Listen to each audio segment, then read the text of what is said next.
My dear students, तो आप सभी को मेरा यूट्यूब चैनल एसएमएस क्लास 10 के पे स्वागत है। तो आप लोगों को मैंने फिजिक्स में बताया था कि 6 नंबर जो होता है वो आपको लॉन्ग क्वेश्चन में पूछा जाता है। जैसे दर्पण सूत्र में उत्तल और अवतल दोनों में सिद्ध करने के लिए आता है। तो मैंने ऑलरेडी आपको जो अवतल दर्पण का था वो मैंने ऑलरेडी अपने चैनल एसएमएस क्लास 10 के पे अपलोड कर दिया है, जाकर के आप देख लीजिएगा। बहुत आसान और देहाती भाषा में मैंने बताया था। आज आप लोगों को मैं उत्तल दर्पण में दर्पण सूत्र को एकदम आसान और देहाती भाषा में समझाने का प्रयास करूंगा। तो कृपया आप लोग मेरे वीडियो के माध्यम से अपना 6 नंबर फिक्स करें। तो चलते हैं, क्वेश्चन कैसे पूछेगा, क्वेश्चन की ओर चलते हैं। क्वेश्चन आपको पूछेगा, क्वेश्चन पूछेगा उत्तल दर्पण में, उत्तल दर्पण में, उत्तल दर्पण में दर्पण सूत्र, दर्पण सूत्र, उत्तल दर्पण में दर्पण सूत्र 1/v प्लस 1/u बराबर 1/f को सिद्ध करें। 1/f को सिद्ध करें, सिद्ध करें, ये आपसे पूछ सकता है। ठीक है बाबू, तो ध्यान दीजिएगा। बहुत सिंपल से और आसान भाषा में समझाने का प्रयास करूंगा। आप लोग सिर्फ एक बार बढ़िया से वीडियो देख लेते हैं तो आपको 100% समझ आना। तो बाबू देखते हैं पिक्चर को। सबसे पहले पिक्चर समझना बहुत जरूरी है। पिक्चर को देखते हैं। तो पिक्चर आपका देखिए कुछ इस तरह से होता है। आपका आपका इस तरह से कुछ होता है आपका उत्तल दर्पण। ठीक है, तो इधर हम क्या करते हैं, उत्तल दर्पण बना लेते हैं। ठीक है बाबू, तो यहाँ पे आप जानते हो यहाँ पे क्या होता है, यहाँ पे एफ होता है। ठीक है बाबू, यहाँ पे क्या होता है बाबू, एफ होता है। और इधर क्या होता है बाबू, सी होता है कि नहीं होता बाबू। और इधर यहाँ पे आपका क्या होता है, पी होता है कि नहीं होता बबुआ। यहाँ पे क्या होता है, पी होता है, क्योंकि मैं ऑलरेडी आपको अवतल दर्पण में बता चुका हूँ। और इधर आप क्या करते हो, वस्तु को रखते हो ना, ये अनंत तक इधर चल जाता है। ठीक है बाबू, यहाँ तक किसी को दिक्कत। मैंने क्या किया, यहाँ पे एक वस्तु रखा। ठीक है, ध्यान देना बाबू, इस वस्तु को मैं ए बी मान लूंगा। क्या मान लूंगा, ए बी मान लूंगा। मान लीजिए इस वस्तु को आपने क्या माना, ए बी माना। ठीक है, और ये कौन सा दर्पण है बाबू, उत्तल दर्पण है। ठीक है बाबू, ध्यान से समझिएगा आप लोग, ये आपका उत्तल दर्पण हो गया। उत्तल दर्पण आप लोग भी बना दीजिएगा सुंदर। देखिए पिक्चर अच्छा होना चाहिए। ठीक है, इसको आप एम मान लीजिए और इसको एम डैश मान लीजिए। ध्यान दीजिएगा बाबू, यहाँ से क्या होगा, इस वस्तु से प्रकाश निकलेगा। ठीक है, इस वस्तु से क्या निकलेगा, प्रकाश निकलेगा। हालांकि बहुत सारा प्रकाश निकलेगा, लेकिन आपको कितने प्रकाश लेना है, 2 प्रकाश लेना है। ठीक है, तो देखिए ये वस्तु से प्रकाश इस तरह से निकला और ये टकरा गया। ठीक है, और एक प्रकाश ये क्या करेगा, ये कहाँ से आएगा, ये एफ से ना। ये क्या होगा बाबू, कल्पना करेंगे, इसमें जितना भी काम होगा सब कल्पना पे होगा। ठीक है, कल्पना बेस होगा। कल्पना की कहाँ से निकल रहा है, एफ से निकल रहा है। फिर दूसरा जो होगा आपका इस ढंग से होगा। और ये क्या जाएगा, ये आपका ये सी पर जाकर के क्या होगा, मिलेगा इस ढंग से। ये आपको सी पर जाकर के इस ढंग से मिलेगा। ठीक है बाबू, ये सी पर आकर के मिल गया। ठीक है, तो आप देखिए यहाँ पर अगर गौर से देखोगे तो यहाँ पे जो कटान बना, ये आपका क्या बन गया, ये आपका प्रतिबिंब बन गया। ठीक है बाबू, ये क्या बना, प्रतिबिंब बना। तो प्रतिबिंब जो बनता है बाबू उत्तल दर्पण में, सीधा प्रतिबिंब बनता है। कैसा प्रतिबिंब बनता है, सीधा। और इसको हम क्या मान लेंगे, इसको ए डैश मान लेंगे और इसको क्या मान लेंगे, नीचे वाले को बी डैश मान लेंगे। क्या मान लेंगे बाबू, बी डैश मान लेंगे। ठीक है, तो ए डैश बी डैश आपका क्या बन गया, प्रतिबिंब बन गया यानी। और अवतल दर्पण में आपने देखा था कि जो प्रतिबिंब बना था वो उल्टा बना था ना, वस्तु से कैसा बना था, उल्टा बना था और वास्तविक बना था। लेकिन इसमें जो प्रतिबिंब बनेगा वो काल्पनिक और सीधा बनेगा ना। यहाँ तक कोई दिक्कत किसी बच्चे को नहीं होना चाहिए ना। बस अब हम क्या करेंगे, इसी को बनाने का प्रयास करूंगा और इसी को लिखूंगा। क्या लिखूंगा, लिखूंगा माना, लिखूंगा माना, माना एम, माना एम एम डैश एक उत्तल दर्पण। कौन सा दर्पण है बाबू, एक उत्तल दर्पण है, एक उत्तल दर्पण है, एक उत्तल दर्पण है। लिखेंगे दर्पण के सामने, दर्पण के सामने, दर्पण के सामने ए बी वस्तु रखी गई है। ए बी वस्तु रखी गई है, रखी गई है, जिसका जिसका काल्पनिक, जिसका जिसका काल्पनिक एवं जिसका काल्पनिक एवं सीधा सीधा प्रतिबिंब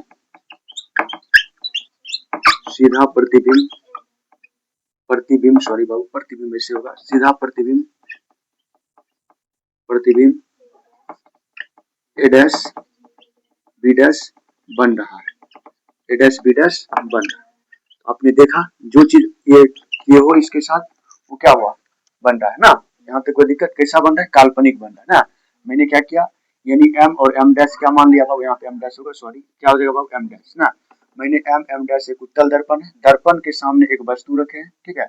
दर्पण के सामने ये भी वस्तु रखी गई है जिसका काल्पनिक प्रतिबिंब कैसा बन रहा है, हम कल्पना किए थे ना, इसमें वास्तविक कोई बात नहीं हुआ था, कल्पना हुआ था। जिसका काल्पनिक प्रतिबिंब क्या बन रहा है, ए डैश बी डैश बन रहा है। कोई दिक्कत बाबू यहाँ तक? बस अब सिंपल सा लिखना है, हमें सिद्ध करना है। क्या लिखना है बाबू, हमें सिद्ध करना है, हमें सिद्ध करना है, हमें सिद्ध करना है।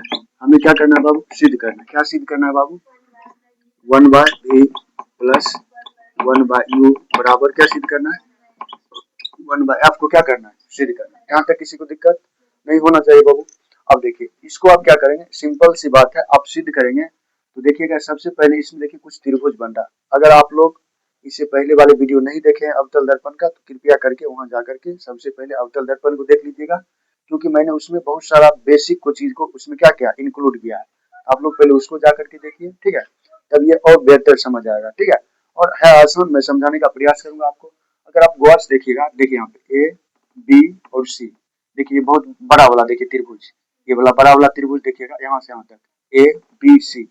अगर गौर से देखोगे तो बहुत बड़ा त्रिभुज बन रहा है ना, ए बी सी, और एक त्रिभुज और बन रहा है, कौन बन रहा है बाबू, ए डैश बी डैश सी, ए डैश बी डैश सी, ए डैश बी डैश सी, ए डैश बी डैश सी ना। तो देखो दो त्रिभुज बन रहा, फिर से एक बार देखिए ए बी सी, एक बड़ा त्रिभुज, एक बार देखिए ए डैश बी डैश और सी, ये देखिए मंझला त्रिभुज ना, ये वाला ए डैश बी डैश सी, ये ऐसे गया, फिर ऐसे ये वाला त्रिभुज, ठीक है, एक बड़ा त्रिभुज, ये वाला देखो ये ऐसे गया, ये पूरा ले लिया ना, पूरा कवर हो गया यहाँ तक ना।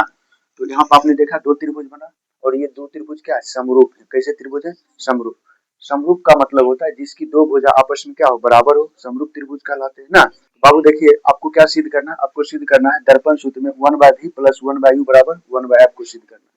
लेकिन एक बात उससे पहले हम क्या करेंगे, ये जैसे देखिएगा ये प्रकाश आया, ऊपर क्या करेगा, इसको रिफ्लेक्ट करेगा, ठीक है, इस ढंग से क्या करेगा, रिफ्लेक्ट करेगा। और जिस ये रास्ते से आया है वो क्या करेगा, ऊपर रिफ्लेक्ट कर देगा इस ढंग से, ठीक है। और जो देखिए सी पे कल्पना की है, तो सी से क्या होता है, ये एफ से हम कल्पना करेंगे कि एफ से ये प्रकाश क्या हो रहा है, निकल रहा है, ठीक है। और वही इसी तरह एक क्या निकल रहा है, सी से निकल रहा है, इस ढंग से सी से निकल रहा है। और ध्यान रखिएगा जो प्रकाश सी से निकलती है वो जिस रास्ते से आती है उसी रास्ते क्या होती है, मुड़ जाती है, ठीक है। तो हम यहाँ पे डायरेक्शन दे देंगे इस ढंग से, ये जिस रास्ते से आए उसी रास्ते में मुड़ गई है, ठीक है। तो पहले इसको हम बनाते हैं, अगर नहीं समझेगा फिर से मैं लास्ट में उधर साइड में क्या करूंगा, पिक्चर को समझा दूंगा, ठीक है। तो आप लोग, आपको सिद्ध क्या करना है, तो हम क्या करेंगे, त्रिभुज देखिए कौन कौन त्रिभुज में चलेंगे, ए बी सी में चलेंगे, बड़ा त्रिभुज में। उसके बाद किस में चलेंगे, ए डैश बी डैश सी, यानी देखिए एक ये बड़ा वाला त्रिभुज ऐसे गया, ठीक है, फिर ऐसे आया, फिर एक त्रिभुज क्या है, एक देखिएगा यहाँ पे ए डैश बी डैश सी वाला, देखो यहाँ पे ए ई वाला देखो ये ऐसे आया, फिर ऐसे आया, फिर यहाँ से क्या हो गया, ऊपर चला गया, ठीक है। तो हम लिखेंगे क्या लिखेंगे, त्रिभुज, त्रिभुज ए बी सी समरूप होगा किसके, त्रिभुज ए डैश बी डैश सी के, ठीक है बाबू। तो समरूप होगा, जखने ये त्रिभुज समरूप हुआ तो हम दोनों त्रिभुज में क्या लेंगे, पहले लंब को लेंगे ना, उसके बाद किसको लेंगे, आधार को लेंगे। देखिए अगर ए बी सी त्रिभुज की बात किया जाए तो इसमें लंब क्या होगा, ए बी, क्या हो गया बाबू, ए बी। हम क्या लिखेंगे, ए बी, ठीक है, क्या लिखेंगे, ए बी बटा, अच्छा बताइए इस त्रिभुज का लंब क्या होगा, देखो ए डैश बी डैश सी वाले त्रिभुज का लंब क्या हो जाएगा, तो ए डैश बी डैश होगा। हम क्या लिखेंगे, ए डैश बी डैश, क्या लिखेंगे बाबू, ए डैश बी डैश। कोई दिक्कत यहाँ तक, चलिए बराबर लिखेंगे। फिर क्या करेंगे, देखो आप ध्यान दीजिएगा, गौर से कर दीजिएगा, इसको एन मान लीजिए, यहाँ जो आपका निकला है इसको क्या मान लेना है, एन मान लेना है, क्या मान लेना है, एन मान लेना है, ठीक है। आप देखिए यहाँ पे क्या करेंगे, एन मान लेंगे। तो आप फिर देखिएगा इस त्रिभुज का आधार क्या है, देखिए ए बी सी का आधार क्या होगा, बोलिए सर बी से सी तक, बी से सी तक आपका क्या हो गया, आधार हो गया। हम यहाँ पे लिखेंगे, क्या लिखेंगे, बी सी ठीक है, BC बटा, ठीक है। अब देखिए A dash B dash C जो है त्रिभुज, इसका आधार क्या है, बोलिए सर B डैश C, क्या बोलिएगा बाबू, B डैश C।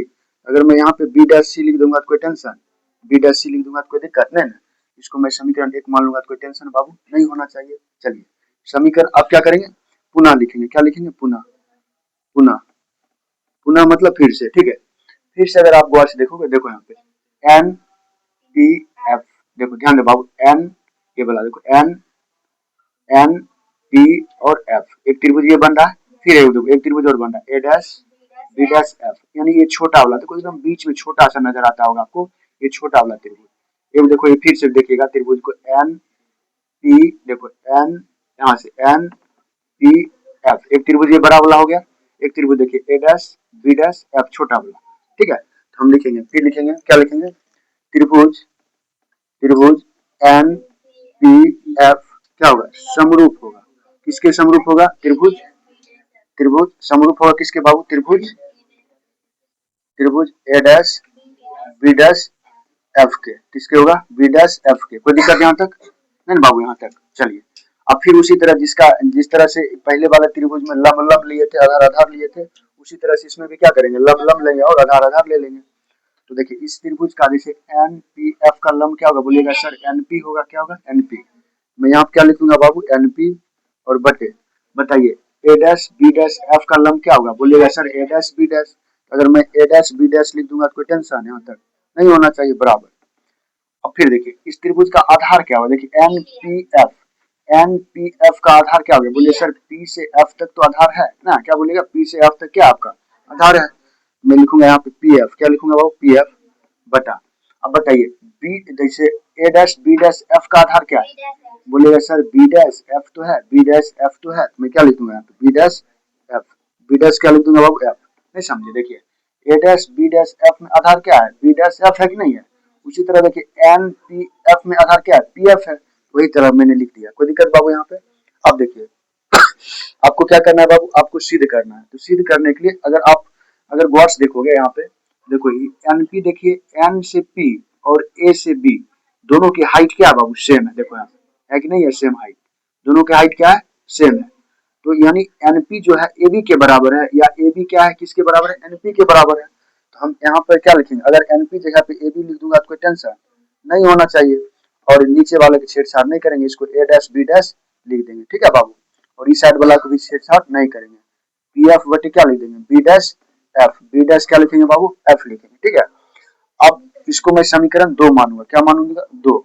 अब देखिए कारण भी दे देंगे क्यों ये बराबर लिखेंगे, चूंकि NP जो है, NP जो है AB के क्या बराबर है, या आप लिख सकते हो AB जो है, AB जो है किसके बराबर है, NP के क्या है बाबू, बराबर है। कोई दिक्कत बाबू यहाँ तक समझने में नहीं होना चाहिए। चलिए अब बहुत सिंपल सी बात है, अब हो गया आपका सब खत्म हो गया, सिद्ध होने वाला है, ठीक है। हम यहाँ पे लिखेंगे, क्या लिखेंगे, समीकरण, समीकरण 1 व समीकरण 2 से, समीकरण 1 व समीकरण 2 से। तो देखिए समीकरण 1 में अगर गौर से देखोगे तो देखो बाबू ध्यान से देखना, समीकरण 1 में देखो यहाँ पर भी है AB बटे A डैश B डैश, और यहाँ पर भी क्या है AB बटे A डैश B डैश, ये दोनों कॉमन होकर के क्या हो, कट जाएगा, बचा कि आपका BC बटे B डैश C, और इधर क्या बच गया, PF बटे B डैश F। उसको लिख दीजिएगा, क्या लिखेगा, लिखेगा आप BC बटे B dash C, B dash C बराबर, इधर क्या लिखाएगा, PF बटे, क्या लिखेंगे बाबू, PF बटे B dash F, B dash F, B dash F, देखिए आप है ना बचा हुआ समीकरण 1 में BC बटे B डैश C है ना, BC बटे B डैश C बराबर, इधर क्या बच गया, PF बटे B डैश F, PF बटे B डैश F। यहाँ तक कोई दिक्कत किसी बच्चे को नहीं होना चाहिए। चलिए आगे समझते हैं, आपको मैंने बताया था, अब देखिए दर्पण में चलेंगे, जिसमें जिसमें अगर ये सब को अगर गौर से देखोगे, जिसमें P ना लगा हो उसका वैल्यू कुछ नहीं होता। मैंने पिछले वाले वीडियो में बहुत बारीकी से समझाया, आप लोग कृपया जाकर के वहां जाकर के देख लीजिए निश्चित। तो जहां पे P नहीं लगा हुआ, जिस अवयव में P ना लगा हो उसको पहले P में लाने का कोशिश करिए। देखिए यहाँ पे आपको पता होना चाहिए, जो PF जो होता है, PF को हम F लिख सकते हैं, यानी फोकस दूरी लिख सकते हैं, ठीक है। और जो PC है, क्या है बाबू, P से, इसको आप R लिख सकते हो, वक्रता त्रिज्या लिख सकते हो, ठीक है बाबू। और जो आपका बी पी और बी डैश है, और जिसमें देखो पी और बी डैश, अर्थात बी डैश कहाँ है, देखिए बी डैश ये क्या बन रहा है, प्रतिबिंब की दूरी, और प्रतिबिंब की दूरी को हम किससे सूचित करते हैं, बी से। तो ये सब बात ध्यान रखिएगा ना, ये सब मैंने पिछले वीडियो में बताया है, आप लोग जाकर के वहां देख लीजिए, ठीक है। तो ध्यान दीजिएगा आप। फिर से चलते हैं, देखिए बी सी, देखो कहाँ है बाबू बी सी, देखो बी और सी कहाँ है, दर्पण देखिए। अगर मान लीजिए हम पूछेंगे बाबू बताओ आपको बी से सी तक जाना है, कहाँ तक जाना है, बी से सी तक जाना है। सपोज दैट मान लीजिए एक रेखा है और यहाँ पे क्या है, यहाँ पे बी है और बीच में क्या है, पी है, और यहाँ पे क्या है, सी है। मैं पूछूंगा बाबू आपको बी से सी तक जाना है, आप कैसे जाओगे, बोलिएगा सर सबसे पहले मैं बी से पी जाऊंगा, उसके बाद पी से क्या चलूंगा, सी चला जाऊंगा, तो मैं क्या करूंगा, पूरी दूरी तय कर लूंगा, नहीं कर लूंगा। यानी अगर आपको बी से सी तक जाना है, कहाँ कहाँ तक जाना है, बी से सी तक जाना है, तो सबसे पहले आपको बी से पी तक जाना पड़ेगा, उसके बाद इसमें जोड़ करके कहाँ चल जाओगे, पी से सी तक चले जाओगे, जाओगे कि नहीं जाओगे। अगर मैं बीसी के स्थान पे, बीसी के स्थान पे मैं क्या लिखूं, बीपी, और प्लस क्या लिख दूं बाबू, पीसी लिखूं, कोई दिक्कत, यहाँ तक किसी बच्चे को दिक्कत नहीं होना चाहिए बटा। अब देखो, अब मैं फिर बोलूं यहाँ पे, फिर मैं आपको बोलूं कि बाबू आपको क्या है, देखो बी डैश सी है, अब बोलिए सर इसको काहे चेंज कर रहे हैं, क्योंकि इसमें पी नहीं लगा हुआ है, जिसमें पी ना लगा हो उसको हम पहले क्या करेंगे, पी के रूप में लाएंगे, क्योंकि स्टार्टिंग पॉइंट जो होता है ध्रुव यही से चालू होता है, और जिसमें पी ना लगा हो वो उसका कोई वैल्यू ही नहीं होता है, ठीक है। तो हम क्या करेंगे, हम चलेंगे बी डैश से सी डैश, बी डैश कहाँ, बी डैश से सी तक जाएंगे, देखो ध्यान दीजिए, बी डैश से सी जाओगे, बी डैश से अगर हमको सी क्या करना है, तो सबसे पहले हम क्या करेंगे, पी से सी तक जाएंगे, पी से कहाँ जाएंगे बाबू, पी से सी तक जाएंगे, ठीक है। क्योंकि देखिए ये आपका स्टेशन पॉइंट है और ये छूट जाएगा फिर दिक्कत हो जाएगा ना। तो सबसे पहले अगर मुझे बी डैश सी निकालना है, तो सबसे पहले मुझे कहाँ जाना है, पी से सी तक जाना पड़ेगा, और उसमें किसको घटा देंगे, पी और बी डैश को माइनस कर देंगे। वही बात लिखेंगे, आप क्या लिखेंगे, लिखेंगे बी डैश सी को हम लिख सकते हैं पी सी, क्या लिख सकते हैं, पी सी माइनस क्या लिख सकते हैं, पी बी डैश, क्या लिख सकते हैं, पी बी डैश, या बी डैश पी भी लिख सकते हैं, ठीक है। तो मैं यहाँ पर अगर मैं पी बी डैश लिख दूंगा, कोई टेंशन नहीं होना चाहिए ना।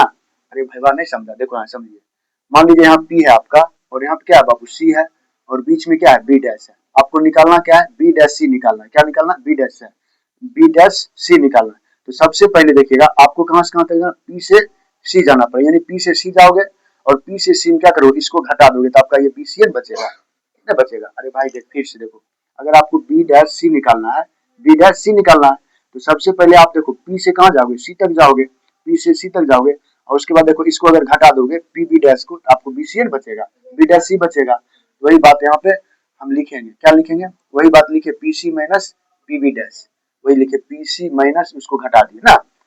आगा चले तो आगा देखो, पी से हम पहले सी गए, उसके बाद बी डैश से पी गए चलना, या पी से बी डैश गए, माइनस होगा ना, बराबर।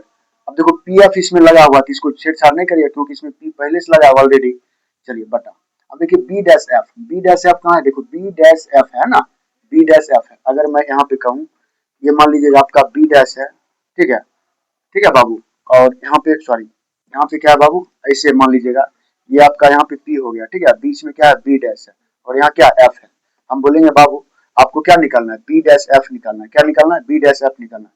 बोलिए सर सबसे पहले मुझे पी से एफ जाना पड़ेगा, उसके बाद इसमें पी और बी डैश को माइनस कर देंगे, तो हमारा क्या निकल जाएगा, बी डैश एफ निकल जाएगा। तो वही बात देखिए, आपको बी डैश एफ निकालना है, सबसे पहले आपको पी से कहाँ जाना, सॉरी कहाँ जाना पड़ेगा, पी से एफ जाना पड़ेगा, कहाँ जाना पड़ेगा, पी से एफ जाना पड़ेगा, और उसके बाद किसको घटा देंगे, बी डैश, पी को क्या करेंगे, माइनस कर देंगे ना, वही लिखेंगे यहाँ पे, ठीक है। वही पर हम क्या लिखेंगे, लिखेंगे पी एफ माइनस क्या लिखेंगे, बी डैश पी, क्या लिखेंगे, P B dash, P B dash. यहाँ तक समझ गए आप लोग, सब समझ गए होंगे, ठीक है। चलिए अब देखिए इसका चेंज करते हैं, ठीक है, इसको चेंज करते हैं। तो देखिए वर्ड्स आप लोग देखिएगा, यहाँ से आप लोग वर्ड्स देखिएगा, इसको लिख दीजिए, थोड़ी मिटा गया है, ठीक है। तो यहाँ पे आप लोग ध्यान से देखिएगा। अब देखो बाबू ध्यान दीजिएगा, जो पीबी जो होता है ये वस्तु की दूरी होती है, किसकी दूरी होती है, वस्तु की दूरी, और वस्तु की दूरी को हम किससे सूचित करते हैं, यू से सूचित करते हैं, किससे सूचित करते हैं, यू से सूचित करते हैं। तो अगर मैं यहाँ पे बीपी की जगह पे यू लिखूंगा तो कोई टेंशन, लेकिन बताइए यू प्लस में लिखेंगे कि माइनस में, क्यों माइनस में लिखेंगे, क्योंकि देखो ये देखिएगा ध्रुव से बायां साइड बन रहा है ना, पी मतलब क्या होता है, ध्रुव, और ध्रुव से बायां साइड बन रहा है, तो वस्तु कहाँ खड़ा है, बायां साइड में, और आपको पता होता है कि बायां साइड क्या होता है, माइनस होता है ना। अगर मैं माइनस यू लगा दूंगा तो यहाँ कोई टेंशन नहीं ना बाबू रे। प्लस है प्लस दे दूंगा। अब देखो पीसी क्या होता है बाबू रे, अगर पीसी की बात किया जाए, पीसी होती है वक्रता त्रिज्या, और वक्रता त्रिज्या को हम किससे सूचित करते हैं, कैपिटल आर से। तो यहाँ पे पीसी जगह पे मैं कैपिटल आर दे दूंगा, कोई टेंशन नहीं होना चाहिए बटा। फिर देखिए पीसी को फिर क्या लिखेंगे, आर लिखेंगे, ठीक है। अब बोले सर यहाँ पे बताया नहीं कि प्लस होगा, कि मैंने देखा जो बस यहाँ पे देखिएगा वक्रता त्रिज्या यहाँ है ना, यानी पी से सी की दूरी वक्रता त्रिज्या कहलाएगी। और वक्रता त्रिज्या देखिए ये राइट साइड बन रहा है, दायां साइड बन रहा है, और दायां साइड क्या होता है, प्लस होता है, इसलिए यहाँ पे किसका चिन्ह हुआ, प्लस का हुआ। अब देखिए यहाँ पीसी क्या हो गया, आर हो गया ना, प्लस में माइनस है माइनस दे दिए, ठीक है।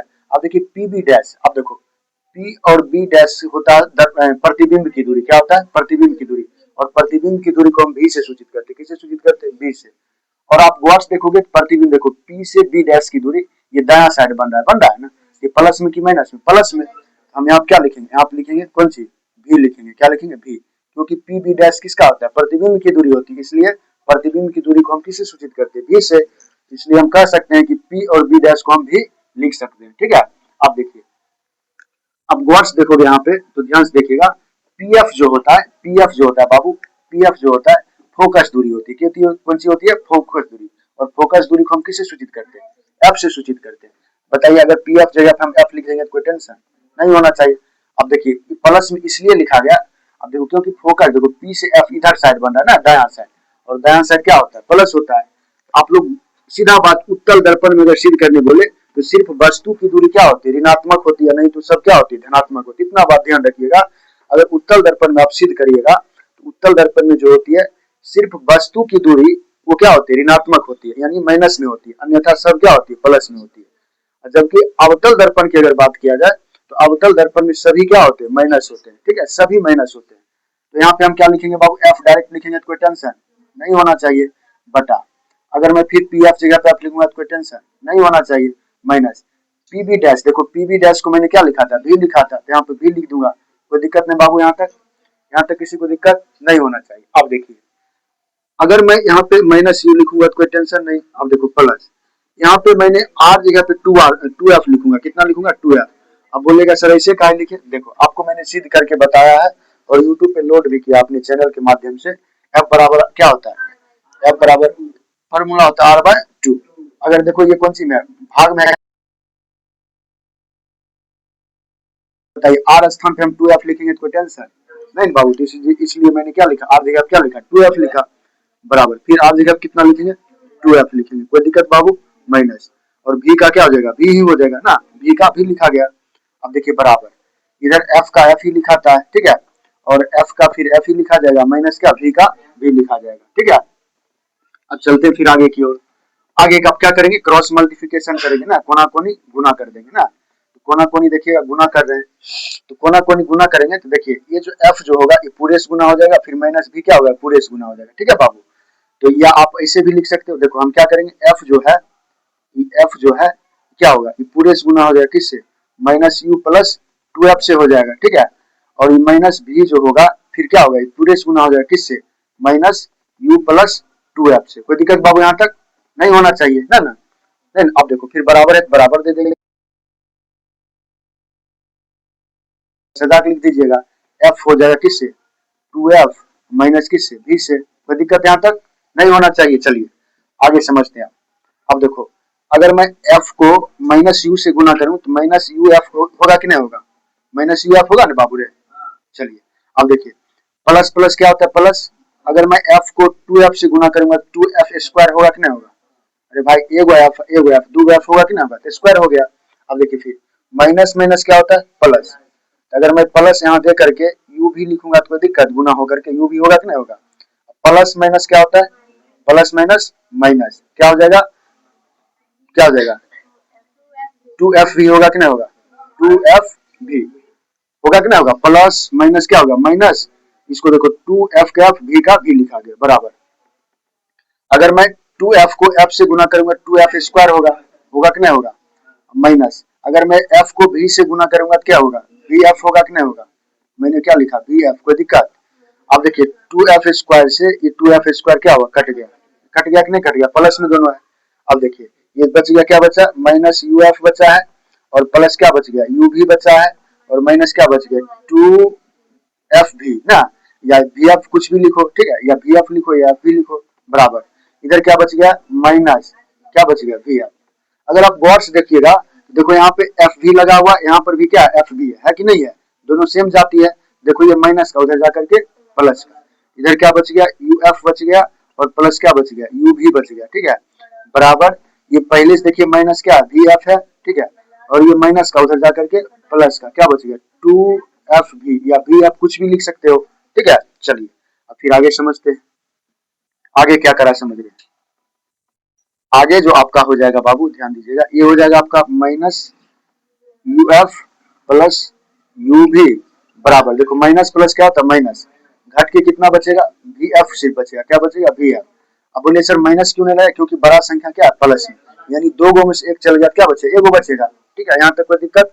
अब देखिए अब यहाँ पे आप कुछ नहीं कर सकते हो, तो कुछ नहीं कर सकते हो तो एक ट्रिक सिखाता हूँ। तो क्या करेंगे, यहाँ पे लिखेंगे, क्या लिखेंगे, लिखेंगे दोनों तरफ, क्या लिखेंगे बाबू, लिखेंगे दोनों तरफ यू भी एफ से भाग देने पर, दोनों तरफ, दोनों तरफ यू भी एफ से भाग देने पर, से भाग देने पर, भाग देने पर, ठीक है बाबू। चलिए अब देखिए सबको क्या करें, यू भी एफ से भाग दे देंगे। तो देखो यहाँ पे क्या है, यू भी एफ से क्या करना है, भाग देना है, बराबर, सॉरी प्लस है ना, प्लस दे दीजिए, क्या करना है, प्लस देना। यहाँ पे देखिए ना प्लस, प्लस है, फिर क्या बचा, यू भी बचा, यू भी को किससे भाग देंगे, यू भी एफ से क्या करेंगे, भाग देंगे, बराबर, ठीक है। इधर क्या बचा, वी एफ, वी एफ को भी हम, वी एफ को किससे भाग देंगे, यू भी एफ से, यू भी एफ से क्या करेंगे, भाग देंगे, ठीक है, यहाँ तक कोई दिक्कत नहीं होना चाहिए। चलिए अब आगे चलते हैं, ठीक है, इसको सोल्यूशन करके देखते हैं सब आदमी मिल करके। अब देखिए यू से यू कट गया है और एफ से एफ कट गया, ठीक है। देखो फिर यू से यू कट गया, वी से वी कट गया, फिर वी से वी कट गया, एफ से एफ कट गया, ऊपर एक बचा है, यहाँ भी एक बचा है, और यहाँ भी क्या बचा, एक बचा। यहाँ बचेगा क्या आपका, माइनस एक बटा भी बच जाएगा, बचेगा कि नहीं बचेगा, यहाँ क्या बचेगा, माइनस एक बटा भी बच जाएगा, माइनस एक बटा भी, और प्लस यहाँ पे क्या बचेगा, एक बटा एफ, यहाँ क्या बच गया है, एक बटा यू, ठीक है। अब देखिए ये माइनस का उधर का क्या देगा, प्लस का, इधर बच गया आपका one by F, one by F बराबर क्या बच गया, वन बाय यू और प्लस वन बाय वी। देखिए आपका सिद्ध तो यही हो गया, देखिए खाली सिर्फ क्या आ गया, उल्टा आ गया, देखिए है कि नहीं, वन बाय एफ यहाँ भी है, वन बाय वी यहाँ भी है, वन बाय यू वहाँ भी है ना, वन बाय यू है, वन बाय वी है, इस तरह भी वन बाय वी है, वन बाय यू है, वन बाय एफ आ तो गया, लेकिन उल्टा आया, हम या करके इसको लिख सकते हैं, या करके क्या लिख सकते हैं, लिख सकते हैं one by V plus one by U बराबर वन बाय एफ। यही तो लाना था आपको, नहीं लाना था, यही लाना था, यही लाना था ना आपको ना, ऐसे करके क्या करो, बढ़िया सजा करके प्रूफ लिख सकते हो, प्रूफ क्या लिख सकते हो बाबू, प्रूफ, ठीक है बाबू। तो आप लोग समझ गए इसको, थोड़ा पिक्चर नहीं समझे आप लोग क्या, पिक्चर जरूर समझ गए होंगे ना। देखिए फिर से समझ लेते पिक्चर को, पिक्चर जो था देखिए, एक मैंने दर्पण बनाया इस ढंग से, ठीक है, देखो यहाँ पे मैं थोड़ा शॉर्ट में बता देता हूँ। इस तरह से मैंने क्या बनाया, एक उत्तल दर्पण बनाया, और मैंने क्या किया, एक मुख अक्ष या वर्धन अक्ष खींचा है, ठीक है बाबू, और यहाँ पे ये क्या हो गया, बढ़ते हुए अनंत तक चला गया। फिर से एक बार समझ लेते पिक्चर को, और मैंने क्या किया, यहाँ पे आपका क्या हो गया, एफ हो गया, और यहाँ पे क्या हो गया बाबू, सी हो गया, ठीक है, और यहाँ पे आपका क्या होता है बाबू, पी होता है ना। तो दर्पण का सिंबल दे दिया इस ढंग से, ये कौन सा दर्पण हो गया, उत्तल दर्पण। उत्तल दर्पण को मैंने क्या माना था, एम और एम डैश माना था, ठीक है बाबू। अब क्या करेंगे, यहाँ पे एक वस्तु रखेंगे, इस वस्तु से क्या होगा, इस वस्तु से प्रकाश निकलेगा, लेकिन हम कल्पना करेंगे कहाँ से निकल रहा है, एफ से, यहाँ से ये वस्तु निकला और ये क्या करेगा, ऊपर रिफ्लेक्ट करेगा, ऊपर की ओर क्या करेगा, रिफ्लेक्ट करेगा, ठीक है, उत्तल दर्पण में। उसके बाद फिर एक और हम क्या करेगा, किरण यहाँ से गुजरेगा, ठीक है, एक और किरण गुजरेगा।